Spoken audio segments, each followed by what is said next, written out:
Oi, pessoal, tudo bem? Estamos no encontro número 48 desse estudo do Evangelho segundo o Espiritismo. Hoje é a parte 5 do capítulo 8. Bem-aventurados os que têm puro o coração. Vamos começar então? Vamos lá. Item 8.5. Instruções dos Espíritos. Deixai que venham a mim as criancinhas. 18. Disse o Cristo: deixai que venham a mim as criancinhas.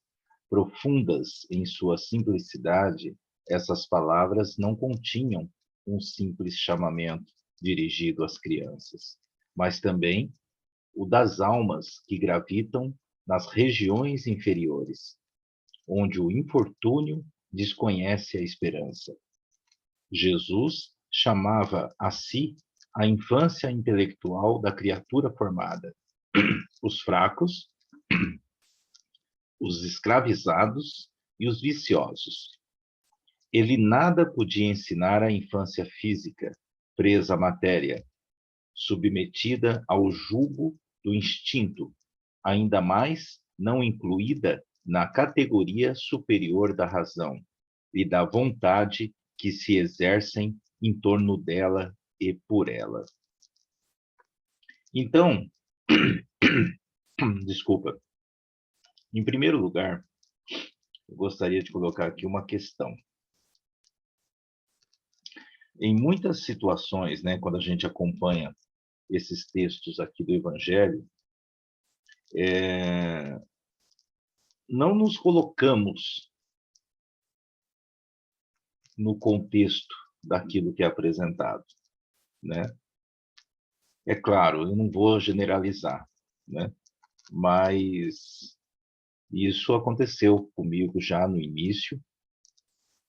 Sabe, quando você lê o texto, Jesus coloca algumas questões, ou Kardec, sabe, ou o próprio, a própria espiritualidade, você lê, mas é como se você estivesse olhando através de uma janela. Você não está sendo incluso naquilo. Não, são os outros. E não é bem assim, né? É como se as mensagens não fossem para mim, mas para as pessoas. Então, hoje, eu visualizo de uma forma bem diferente. Por exemplo, quando eu vejo os textos assim, Jesus chamava a si a infância intelectual da criatura formada, os fracos, os escravizados e os viciosos. Quando a minha mente lê isso, ela pode enxergar que seriam aquelas pessoas que ficam, por exemplo, quem são os fracos, quem são os viciosos? É aquele pessoal que fica na Cracolândia, né? Quem são os fracos? São aquelas pessoas que não conseguem levantar da cama, que estão depressivos. E, na verdade, não é bem assim. Estamos todos nesse mundo de provas e expiações, estamos todos inclusos aqui, entre os fracos, entre os escravizados, entre os viciosos. Eu não posso me colocar alheio a tudo isso, porque o próprio Jesus, muitas vezes, chamava a atenção dos apóstolos, questionando até a fé deles, né?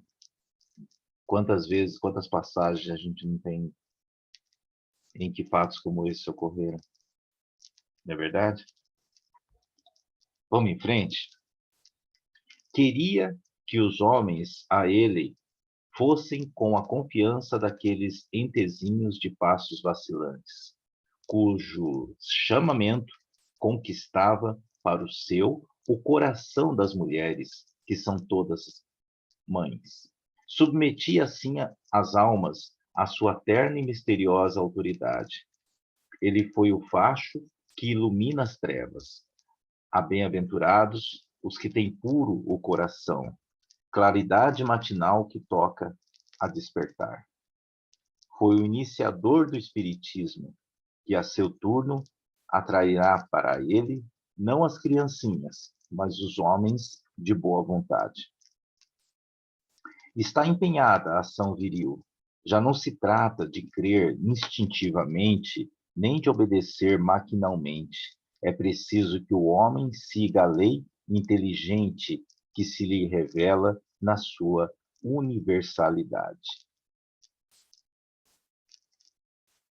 Então, é aquilo que a gente vem falando. Nós aqui, no planeta Terra, nesse mundo de provas e expiações, somos todos aprendizes. Não somos doutores de nada. Estamos aqui para aprender. Não podemos achar que a gente já dominou todo o conteúdo do Kardec só porque leu 2, 3 ou até 4 vezes os livros de toda a sua obra. A vivência é muito mais profunda do que a leitura, né? Há uma necessidade de ação mesmo, de atitude. Aqui no texto consta, está empenhada, aqui no segundo parágrafo, está empenhada a ação viril. Já não se trata de crer instintivamente, nem de obedecer maquinalmente. É preciso que o homem siga a lei inteligente que se lhe revela na sua universalidade.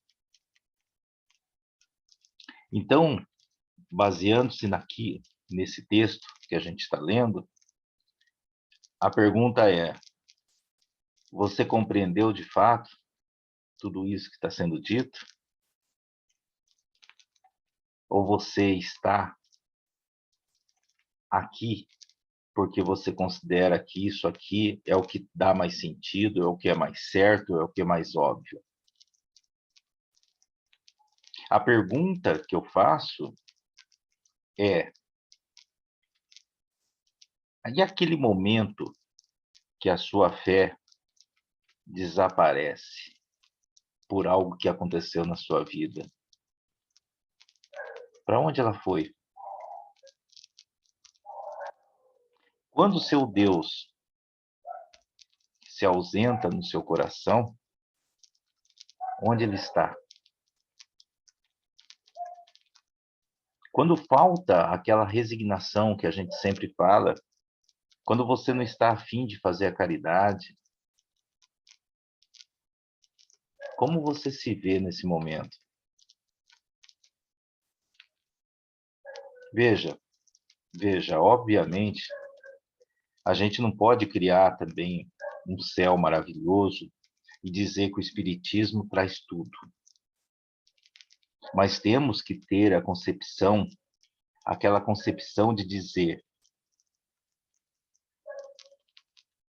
ok, tudo isso é muito bonito, mas fala para mim, qual que é a sua realidade? Qual que é a sua verdade?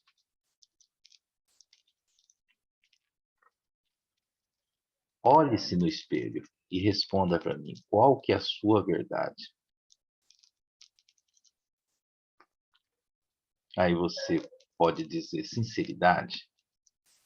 A minha verdade é que quando aquela minha vizinha liga o aspirador à tarde, eu tenho vontade de gritar, xingar ela até eu não aguentar mais, porque é ensurdecedor, é uma coisa assim insuportável aquele barulho. Ou você pode dizer, ó, a minha verdade é que eu estou me lixando para o marido da minha vizinha, que é alcoólatra. O que eu quero mesmo é que ele pare de ficar fazendo os barulhos ali no portão no final da tarde. Então, essa é a concepção.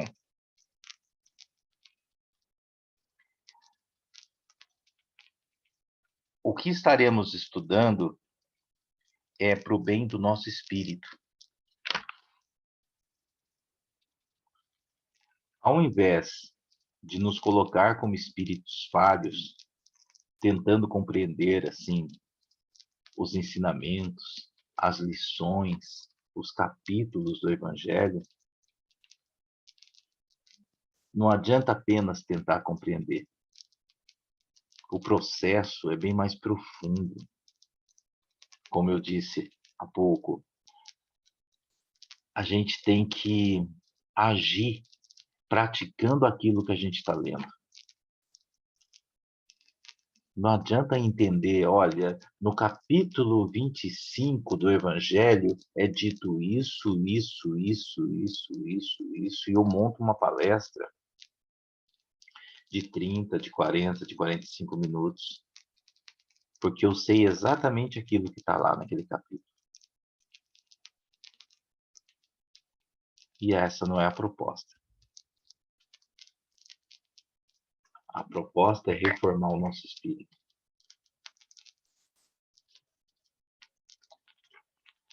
Vamos lá, vamos em frente. Meus bem-amados, são chegados os tempos em que, explicados os erros, se tornarão verdades.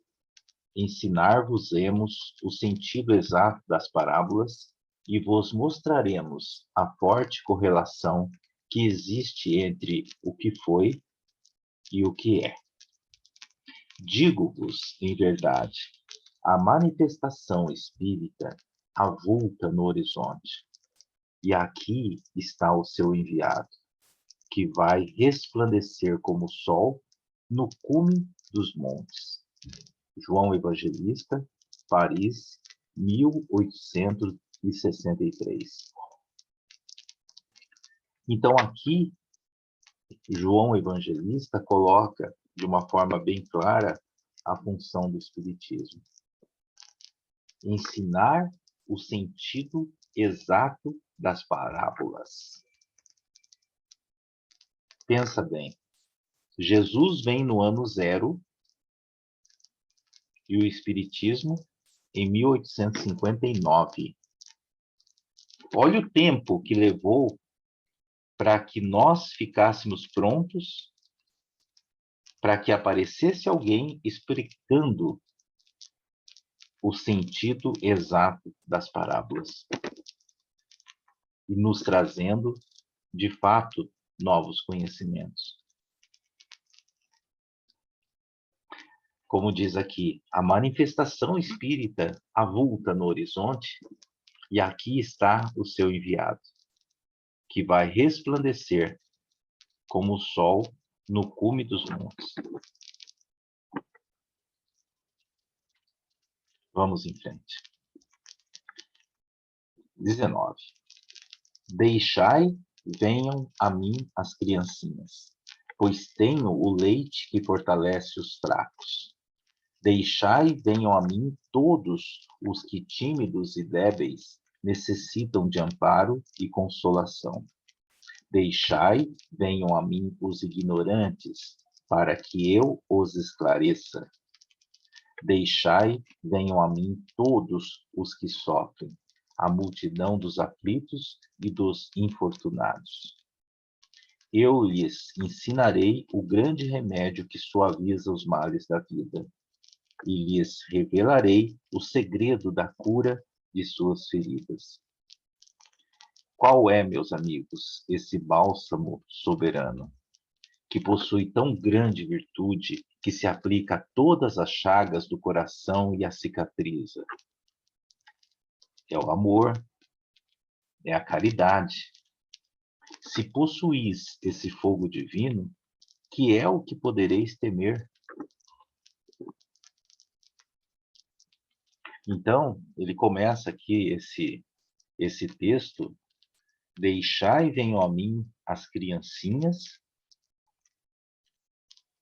pois tenho o leite que fortalece os fracos. Deixai venham a mim todos os que tímidos e débeis necessitam de amparo e consolação. Aqui é utilizado um termo, né, débeis. O débil é um xingamento, né, aqui no Brasil. ou seu débil mental. O que é um débil mental? É uma pessoa que tem debilidade. É uma pessoa que tem fraqueza no seu aspecto emocional. Então, Flávio, depressivo é um débil mental? Sim. Só que a associação que fazemos de debilidade é diferente. Tá me chamando de retardado? Aí você tem que ver, retardado em relação a quê? Retardado em relação a quem? Se eu pegar Einstein, eu sou um retardado em relação a ele, né? A gente tem que ver o referencial para isso. O que é um retardado? A questão aqui é definir as debilidades como sendo algo a ser trabalhado. É isso que o texto está colocando. A debilidade é algo a ser trabalhado. Por exemplo, tem pessoas que falam assim: eu sou uma pessoa de pavio curto, sabe? Porque, sabe, eu grito muito com as pessoas. Ok. Então, essa sua debilidade emocional, o que dá para fazer a respeito disso? O que dá para ser feito para que isso seja trabalhado? Aí você responde: nada, nada. É porque, sabe por quê? Eu sou assim? Porque é que eu sou filha de espanhol, sabe? Ou então você fala assim, sabe, eu sou teimosa porque, você sabe, né? Eu sou de touro. Então, me fala uma coisa, se você nascesse um mês depois, você não seria teimosa. Então, por exemplo, se a gestação da sua mãe, se fosse feita uma cesárea, e você viesse uns dias antes, você já seria diferente. É isso?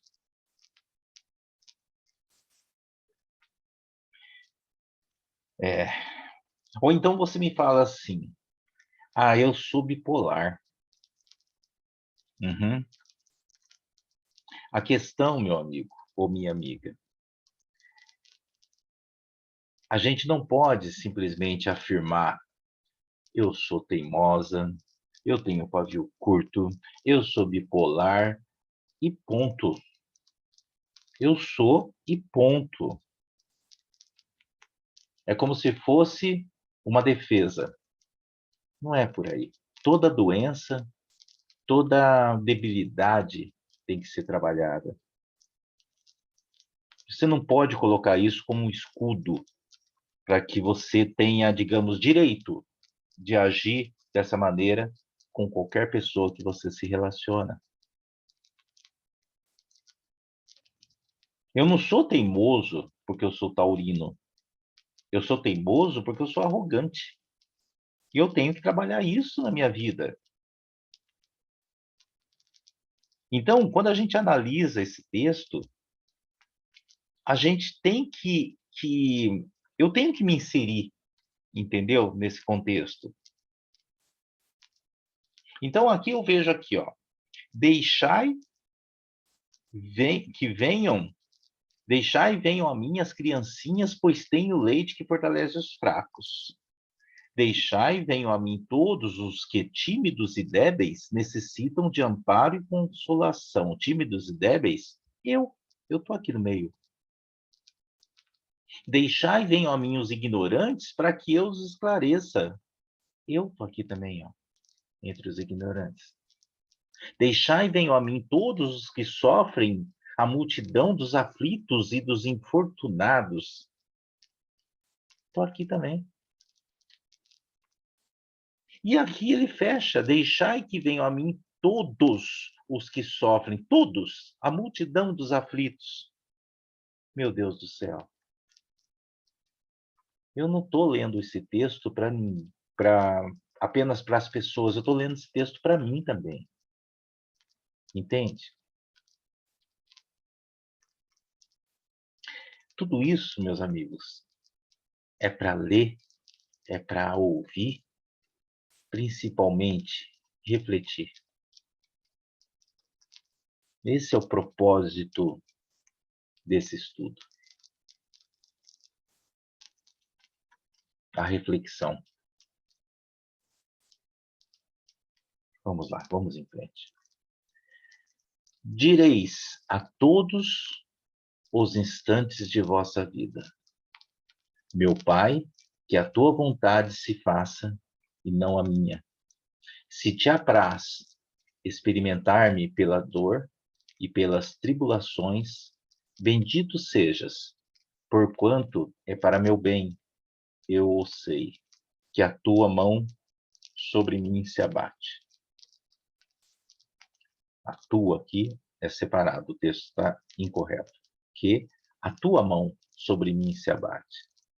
Se é do teu agrado, Senhor, ter piedade da tua criatura fraca, dar-lhe ao coração as alegrias sãs. Bendito sejas ainda, mas faze que o amor divino não lhe fique amodorrado na alma, que incessantemente faça subir aos teus pés o testemunho do seu reconhecimento. Resumindo isso aqui, é o que sempre é dito: amar a Deus sobre todas as coisas. Como ele começa aqui: direis a todos os instantes de vossa vida: meu Pai, que a tua vontade se faça e não a minha. Se te apraz experimentar-me pela dor e pelas tribulações, bendito sejas, porquanto é para o meu bem. Entendeu? Se algo de dor ou alguma tribulação acontece na minha vida, é para o meu bem. Eu sei disso. Que a tua mão sobre mim se abate. Então, essa é a concepção. O que tem que ser feito aqui, nessa nossa estada, é a vontade do espírito, e não a vontade do corpo. O que o espírito precisa? O que é o objetivo do espírito nessa nossa passagem aqui? Crescer. E ele vai crescer ficando na cama? Não, né? Se algo está acontecendo comigo, seja uma doença, ou não, seja uma preguiça, essa preguiça está no meu corpo. Mas eu tenho que me levantar. Eu tenho que executar. Eu tenho que buscar. Porque se eu não fizer isso, eu não cresço. E eu não evoluo, estou falando espiritualmente. O corpo quer ficar deitado. O corpo quer ficar no sofá com controle remoto, vendo um episódio após um outro episódio e assim, entendeu? E aí, quando você vê, o sol está se pondo, o dia está acabando e a noite chega. E o que eu fiz desse dia? Nada.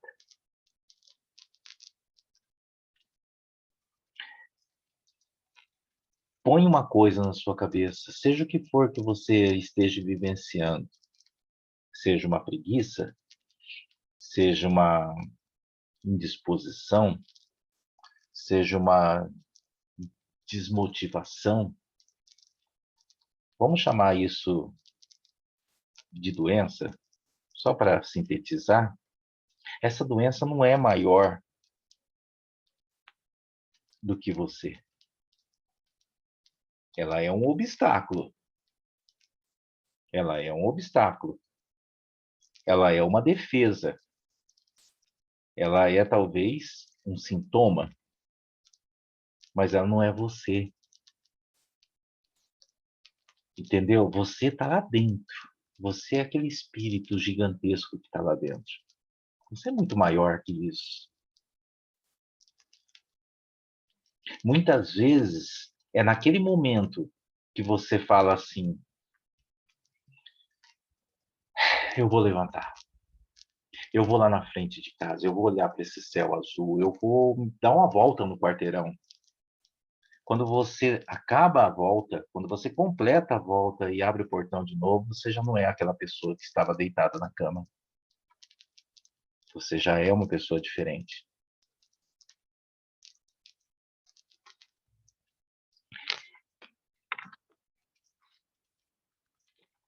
Se é do teu agrado, Senhor, ter piedade da tua criatura fraca, bendito sejas ainda. Então, vamos ver as coisas de uma forma positiva, né? Eu vou aceitar o que está acontecendo, porque algumas pessoas, quando algo de bom acontece, elas acham que não são merecedoras. Esse é um outro ponto de vista sobre uma determinada situação que ocorre na sua vida. Alguma coisa de bom acontece para você, mas você acha que você não é merecedor. Aí fica preocupada com aquilo que está acontecendo, tipo assim, mas será? Será que é isso mesmo? E não aproveita. Nossa, esse negócio aqui está dando muito certo. Uma hora alguma coisa vai acontecer. Tipo assim, não tá normal isso, está dando muito certo. Outra fala assim, meu namorado, ele assim, ele é tão certinho, ele não faz nada de errado. Mas espera aí, eu vou pulsar no celular dele para ver alguma coisa. Não, não pode. Uma pessoa não pode ser assim. E essa pessoa, você, acaba sofrendo, porque não aceita que a vida está sorrindo para você. Porque sempre foi o sofrimento. De repente, está um momento legal, você não aceita. Tipo, não, não, tem alguma coisa errada nisso, né?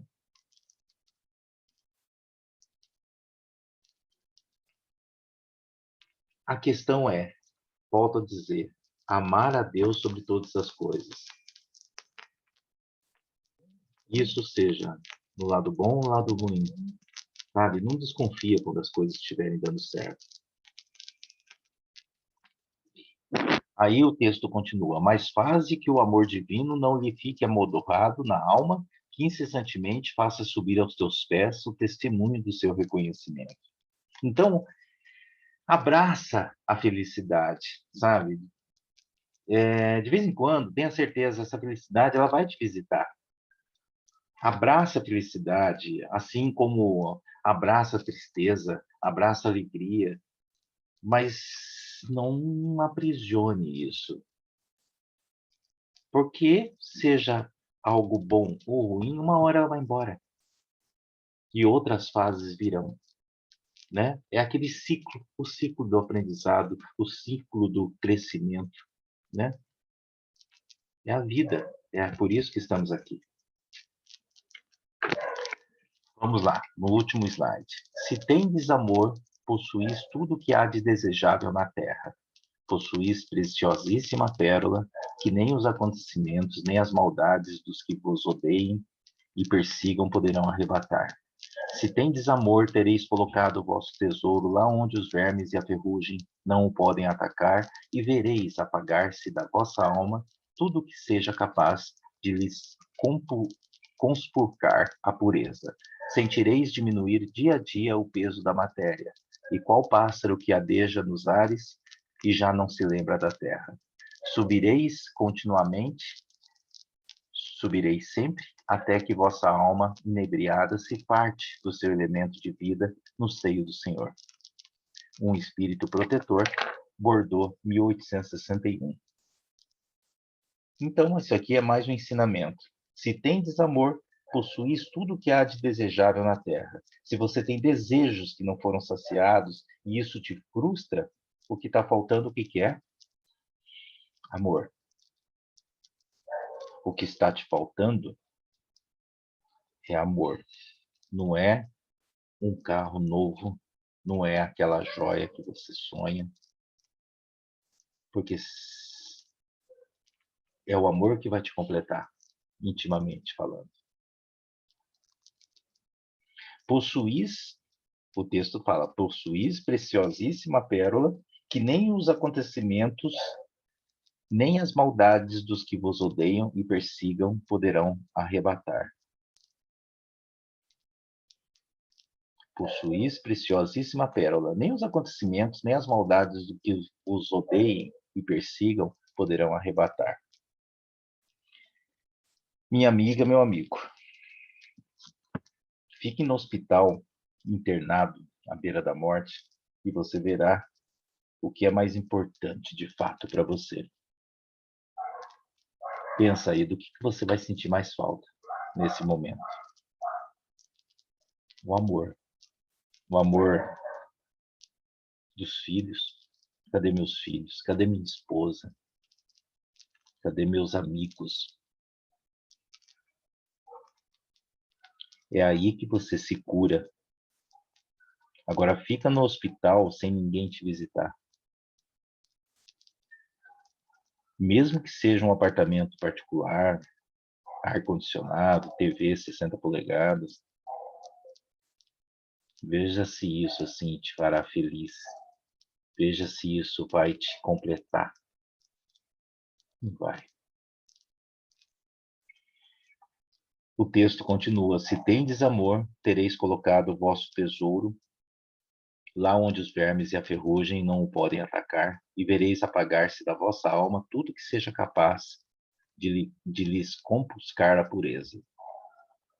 Sentireis diminuir dia a dia o peso da matéria, e qual pássaro que adeja nos ares e já não se lembra da terra? Subireis continuamente, subireis sempre, até que vossa alma inebriada se farte do seu elemento de vida no seio do Senhor. Um espírito protetor, Bordeaux, 1861. É o que nós estamos falando. O amor te levará num estado superior de elevação.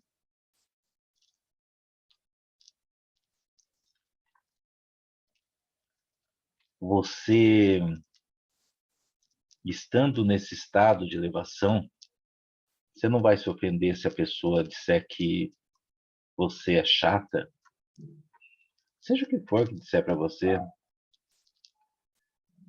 você vai, não digo nem, você vai ignorar, porque você está completa.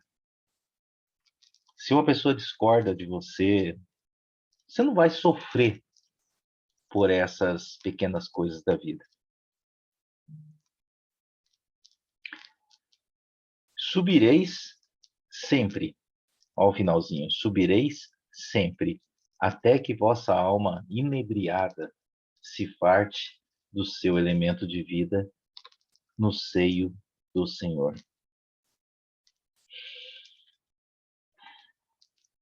Você está naquele estado de satisfação. Eu estou satisfeito. Então, o que vai te fazer chegar nesse estado? Para que você sinta essa sua alma inebriada. O amor. E o que é o amor? É o sagrado. Deus. Deus é amor. Tudo que for fora disso é dogma, é manipulação. Mas na concepção desses estudos aqui, que a gente está trabalhando, tudo sintetiza-se nisso. O amor cura. É isso, meus amigos. Muito bom. O nosso próximo encontro é a última parte do capítulo 8, a parte 6, que a gente fecha bem-aventurados os que têm puro coração. Até a próxima semana. Que vocês tenham uma semana extremamente produtiva, em paz, com saúde. Que Deus abençoe a vida de cada um de vocês.